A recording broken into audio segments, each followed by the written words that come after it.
વાર્તાનું શીર્ષક છે ઓળીપો। પરણીને આવી છે તે ઘડીથી રૂપીને જંપ નથી, એને તો બસ એક જ રઢ લાગી ગઈ છે।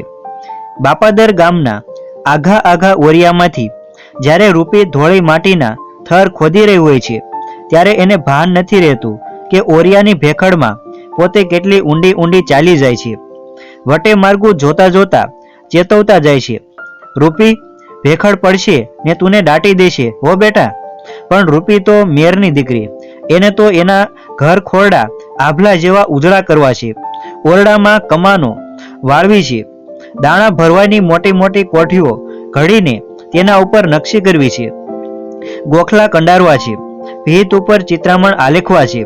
રૂપીને ઠાવકી ચીકણી માખણના પીંડા જેવી ધોળી માટી વગર કેમ ચાલે? દટાઈ જાય તોય શું? માટીના સુડલા પોતે માથે મેલીને મલપતા મલપતી રૂપી ચાલી આવે છે। ધોમ ધકતા તાપમાં એનું રૂપાળું મોં રાતું ચોળ થાતું આવે છે, મોતીની શેર વિખરાણી હોય તેવા પરસેવાના ટીપા ટપકતા આવે છે। કૂવાને કાંઠે મેરાણીઓ મોઢા મચકોડી વાત કરે છે, નભાઈ આ તો નવી નવાઈની આવી છે, કૂવામાં પાણી જ રેવા દેતી નથી, કોણ જાણે અધરાતથી બેડા તાણવા માંડે છે। નિસરણી ઉપર ચડીને રૂપી જ્યારે પોતાના ઘરની પછીતને અને ઊંચા ઊંચા કરાને ઓળીપા કરે છે ત્યારે પાડોશણો આશીર્વાદ દેતી જાય છે કે વાલામુય પડે તો ઠીક થાય। ભૂખી તરસી વહુને આખો દિવસ ઓળીપો કરતી નિહાળીને સાસુ સસરો હેતાળ ઠપકો આપે છે કે અરે રૂપી, ખાવનીએ ખબર નથી પડતી બેટા।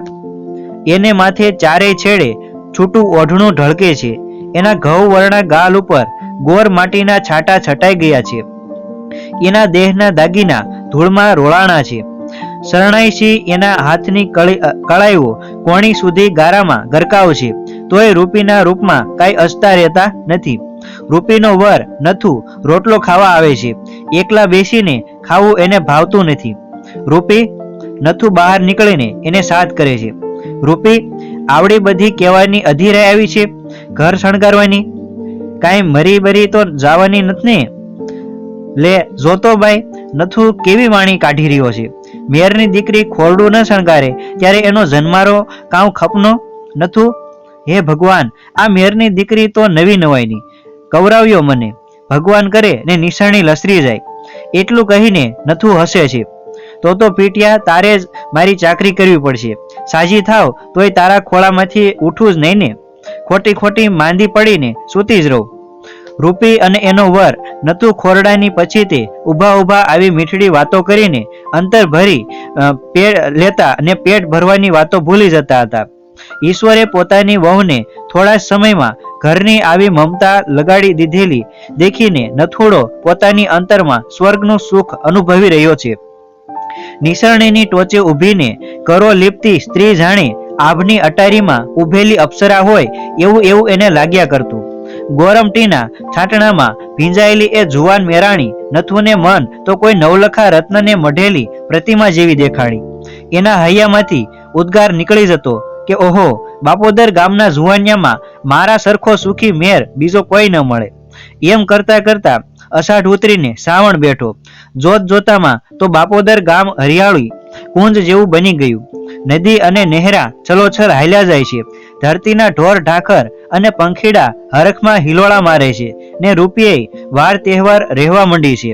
સવાર પડે છે ને હાથમાં ચોખા કંકાવટી લઈ રૂપી બાપોદરના દેવસ્થાનો ગોતે છે, પીપળાને અને ગાયને ચાંદલા કરી કરી ચોખા ચડાવે છે, નાગ દેવતાના રાફડા ઉપર દૂધ રેડે છે। રૂપીને મન તે આ સૃષ્ટિ શ્રી રળિયામણી હતી, ઓહો શ્રી રળિયામણી હતી। શીતળા સાતમ અને ગોકળ આઠમના તહેવાર ઢુકડા આવ્યા। સાતમ આઠમ ઉપર તો મેરાણીઓ ગાંડી તૂર બને, પરણેલી જુવાનડીઓને પિયરથી તેડા આવે। રૂપીને માવતરથી સંદેશા આવ્યા છે કે સાતમ કરવા વહેલી પહોંચજે। સાસુ સસરાએ રાજી ખુશીથી પોતાની લાડકવાઈ વહુને મૈયર મહાલવાની રજા આપી। નવી જોડ લુગડા પહેરી, ઘરેણા ગાંઠા ઠાસી, સવા વાપનો ચોરસ ચોટલો ગૂંથી, સેંથે હિંગળો પૂરીને આંખે આંજળ આંજી પૂરી રૂપી પિયર જવા નીકળી। માથે લુગડાની નાની બચકી લીધી, પરણ્યા પછી આજે પહેલી જ વાર નથુએ રૂપીને એના ખરા રૂપમાં નિરખી. નથુ પાસે રૂપી રજા લેવા ગઈ. નથુથી ન રહેવાયું. રૂપી, આ બધું પિયરિયામાં મેલવા રાખી મૂક્યું હતું ને? નથુ બોલે તો ઓછી થઈ જશ. તય આ શણગાર તો નથુ માટે કોઈ દી નહોતા સજ્યા. લે જોતો બાઈ, આડું કાં બોલતો હોઈશ નથુ? કામકાજ આડે મને વેશ કરવાની વેળા જ કેદી હતી, અને આજ પહેર્યું છે એ તારે જ કાજે ને. તું હાલ મારી હારે, મને કાંઈ ત્યાં એકલા થોડું ગમશે. એટલું બોલતા તો રૂપીની આંખમાં જળજળિયા આવી ગયા. અરે ગાંડી, એમાં કોચવાઈ ગઈ. અને મા બાપની રજા વિના મારાથી અવાય ખરું કે? હું ફૂઈને અને મામાને બેયને કહેતી જાઉં છું ને. તું જરૂર આવજે હો, તારા વિના મારી સાતમ નહીં સુધરે હો નથુડા. એટલું કહીને રૂપી સસરા કને ગઈ. પોતાની તોછડી મીઠી વાણીમાં મેરની કન્યાએ તુકારો દઈને કાલું કાલું વેણ કહ્યું. મામા, નથુને ચોક્કસ મેલજે હો, નીકર મારી સાતમ નહીં સુધરે. સાસુને પગે પડીને રૂપી બોલી. ફૂઈ, નથુને ચોક્કસ મેલજે હો, નીકર મારી સાતમ નહીં સુધરે.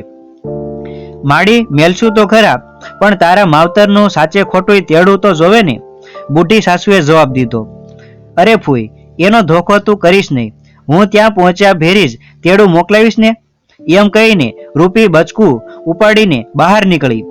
કેમ જાણે ફરી કોઈ દિવસે પાછું આવવાનું જ ન હોય એવી આંસુડે ભરી આંખે ખોરડા સામે ટાપી રહી. ખડકીમાંથી નીકળતા પગ ભારે થઈ ગયા. છાનો માનો નથુ પાદર સુધી વળાવા ગયો. છલંગો મારતી મૃગલી જાણે પાછું વાળીને જોતી. લાકડીના છેડા ઉપર ટેકવેલા નથુના ગરીબડા મોં સામે તાકતી ગઈ. એનો છેલ્લો બોલ એક જ હતો, નથુડા આવજે હો, નીકર મારી સાતમ નહીં સુધરે. આગે રૂપીના ઓઢણાનો છેડો પણ ઉડતો અલોપ થયે ત્યારે એક નિશાસો મેલીને નથુ ગામમાં ગયો. કામકાજમાં એનું ચિત્ત પોરવાઈ ગયું.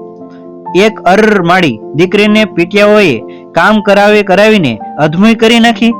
માથેથી મોડિયો ઉતાર્યા પહેલા તો મુવા રાક્ષસ જેવા ને પાણીની હેલું ખેંચવા માંડી. પણ માડી, તને કહ્યું કોણે શું? તારી પાડોશણીએ સવારથી સાંજ લગી દીકરીને ઓળીપામાં જ દાંટે દીધી. માડી, આમ તે જો મોં માથે નૂરનો સાટોય ન મળે. અને પદમ જેવી મારી રૂપીની હથિયાળ્યું તો જો રોગી ઉતરડાઈ ગઈ. માડી, તને કોઈ ભંભેરી ગયું છે હો? અમારા પાડોશી ભારે ઝેરીલા છે. તું કોઈનું માનીશમાં હો, અને તે મને તેડું મોકલ્યું. તારે નથુને કેમ ન તેડાવ્યો? ઈ તો રીસાઈને બેઠો છે. જડ દેને ખેપ્યો મેલ. ચૂલામાં જાય તારો નથુડો. મારે એ ભૂતને તેડાવો જ નથ. અને લાખ વાતે તને પાછી ઈ ઘરને ઉંબરે ચડવા દેવી નથ. ઘણાય મેર મળી રહેશે. એકની એક દીકરીને આખો જન્મારો ઓળીપામાં નથ દાંટે દેવી. દડ રૂપીની કાળી કાળી બે મોટી આંખોમાંથી પાણી દડી પડ્યા. એના હૈયામાં ધ્રાસકો પડી ગયો. એનું બોલવું માવતરને ગળે ઉતરતું જ નથી. અદેખી પાડોશણોએ પિયરિયાના કાનમાં નિંદાનું ઝેર રેડી દીધું હતું. રૂપી શું બોલે છે, કોને સમજાવે? સાસરિયાનું સારું બોલનારી એ છોકરીને સૌએ શરમાળ, ગુણિયલ અને આબરૂ રખી ગણી હસી કાઢી. જેમ જેમ એ બોલતી ગઈ તેમ સૌને એને માટે વધુ ને વધુ અનુકંપા ઉપજતી ગઈ. અબોલ બનીને એ છાની માની ઓરડામાં બેસી ગઈ. રોવા જેટલું તો ત્યાં એકાંત પણ ક્યાંથી હોય. રૂપીનો બાપ બાપોદર ગયો. વેવાયોને વશમાં વેણ સંભળાવ્યા. બિચારા બુઢા માવતર અને નથુ એ ત્રણેય જણાને તો ધરતી માર્ગ આપે તો સમાઈ જવા જેવું થઈ ગયું.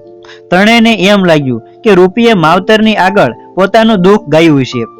રૂપીના બાપે નથુને ગુંજે થોડા રૂપિયા ઘાલ્યા અને છૂટાછેડાનું લખણું કરાવી લીધું. તે દિવસના નથુના ઘરબારમાંથી રામ ઉડી ગયા. ધાનનો કોળિયો કોઈને ભાવતો નથી. નથુને મનસુબા ઉપડે છે. સારા સુખી ઘરનો એક જુવાન મેર ગોતીને મા બાપે રૂપીનું નાતરું કર્યું. રૂપીને તો રૂવે આગ ઉપડી. પણ ગભરૂડી દીકરી માવતરની ધાક અને શરમમાં દબાઈ ગઈ. એની છાતી ઉપર કોઈ મોટી શિલા જાણે ચંપાઈ ગઈ. પિંજરમાં પુરાતી સારિકા થોડી વારે જ જે ચીચિયારી કરે તેમ રૂપીએ વિલાપ કર્યો કે મને નથુ પાસ જવા દ્યો, મારે નાત્રે નથ જવું. એનું કલ્પાંત કોઈએ ન સાંભળ્યું. એ મૂર્ખી દીકરીને માવતરે સુખનું થાનક ગોતી દઈ એના હાથ ઝાલ્યા અને ગાડે નાખી. રૂપી કેમ કરીને રોવા માંડે. ઘૂમટા વગર સ્ત્રી બિચારી પોતાનું રોણું સંતાડે છે રીતે. મેરની દીકરીને ઘૂમતો ના હોય. ચોથે દિવસે રૂપી ભાગીને પાછી આવી અને ચીસ પાડીને ઉઠી કે નહીં જાવું, મારા કટકા કરી નાખશો તોય બીજે નહીં જાઉં, મને નથુ પાસે મેલો. માવતરે માન્યું કે 2 દિવસ પછી દીકરીનું મન જંપી જશે. રૂપી પાણી ભરવા જાય છે. પાદર થઈને કંઈક વટે માર્ગું નીકળે છે. કયો માણસ કયે ગામ જાય છે એટલું પૂછ્યા વગર રૂપી સૌને કહે છે, ભાઈ બાપોદરમાં નથુ મેરને મારો સંદેશો દેજો કે સોમવારે સાંજે મને નદીની પાળ પાસે આવીને તેડી જાય. ત્યાં ઊભી હું એની વાટ જોઈશ. વટે માર્ગું 2 ઘડી ટાંપીને હાલ્યા જાય છે. બોલતા જાય છે કે ફાંટું લાગે છે. સોમવારે બપોરે રૂપિયે લુગડાનો ગાંસડો લીધો. માં, હું લુગડા ધોવા જાઉં છું. માએ માન્યું. ભલે, મન જરી મોકળું કરી આવશે. ફૂલ જેવા ઉજળા લુગડા ધોઈ, માથા બોળ નાહી, લટો મોકળી મેલી, ધોયેલ લુગડા પહેરી, ધૂનાને કાંઠે લાંબી ડોક કરીને માર્ગ માથે જોતી રૂપી થંભી છે. ક્યાંય નથુડો આવે છે, ક્યાંય નથુની મૂર્તિ દેખાય છે. એની તો હાલ જ અસ્તી નહીં રહે. એ તો હાથી જેવો ધૂળના ગોટા ઉડાડતો ને દુહા ગાતો આવશે. નહીં આવે? અરે ન આવે કેમ? સંદેશા મોકલે છે ને, કેટલા બધા સંદેશા. સૂરજ નમવા માંડ્યો પણ નથુડો ન આવ્યો. સાંજના લાંબા ઓછાયા ઉતરવા લાગ્યા તોય નથુડો ન આવ્યો. પંખી માળામાં પોઢ્યા. ગોવર્ધન ગામમાં પહોંચ્યું. ધૂનામાં નીર ઊંઘવા લાગ્યા. ઝાડ પાંદડા ને જંપવાની વેળા થઈ તોય નથુડો ન આવ્યો. ઘોર અંધારું થઈ ગયું તોય નથુડો ન જ આવ્યો. અરે રે, નથુડાનું હૈયું તો કેવું વજર જેવું, એને મારી જરાય દયા ન આવી. રૂપી એવા સાત સંભળાણા. રૂપી ચમકી. કોના સ્વાદ? નથુના? ના, આ સાત તો ગામ ભણીથી આવે છે. 7 ઢુકડા આવ્યા. આ સાત તો મારી માના. મારી માં મને ગોતવા આવે છે. નથુ, તે તો મારી સાતમ બગાડી. અરે ભૂંડા, સંદેશાય ન ગણકાર્યા. પણ હું હવે પાછી ક્યાં જાઉં? હવે જે આવ તો એકવાર ધૂનો ડખોળી જોઈએ. હું જીવતી હઈશ તે આપણે એકબીજાના હાથના આંકડા ભીડીને ભાગી નીકળશું. રૂપી ગામને માર્ગેથી માતાના સાદ આવ્યા. જવાબમાં ધુબાંગ દેતી રૂપી ધૂનામાં કૂદી પડી. ઓઢણામાં બાંધેલા પથ્થરોએ એને તળિયે સંતાડી રાખી. પણ નથુડો તો ન જ આવ્યો. રૂપી પોકારતી માં ધૂનાના કાંઠે આવી. રાતના નીર બડબડિયા બોલાવતા જાણે હાંસી કરતા હતા કે રૂપીની માં દીકરીને ઓળીપાના દુઃખમાંથી બરાબર ઉકારી હો. મિત્રો, શું ખરેખર રૂપીના સાસરીમાં ઓળીપો હતો? ના, માત્ર પાડોશીના ચડાવેલા માવતરને લીધે દીકરીને આ પ્રકારનું પગલું ભરવું પડ્યું. ક્યારે પણ એક પક્ષથી સાંભળેલી વાત પરથી નિર્ણય ના લેવો જોઈએ, નહીં તો આ નિર્ણયની ખૂબ જ ગંભીર અને ખરાબ અસર થતી હોય છે. અહીં વાર્તા સમાપ્ત થાય છે. જો મિત્રો તમને આ વિડીયો ગમ્યો હોય તો આ વિડીયોને લાઈક કરજો, તમારા મિત્રો જોડે શેર કરજો અને આવી જ વધુ વાર્તા સાંભળવી હોય તો આપણી ચેનલને ખાસ તમામ મિત્રો સબસ્ક્રાઇબ કરી લેજો. મળીએ કંઈક નવી વાર્તા સાથે. ત્યાં સુધી સૌને જય માતાજી, જય શ્રી કૃષ્ણ.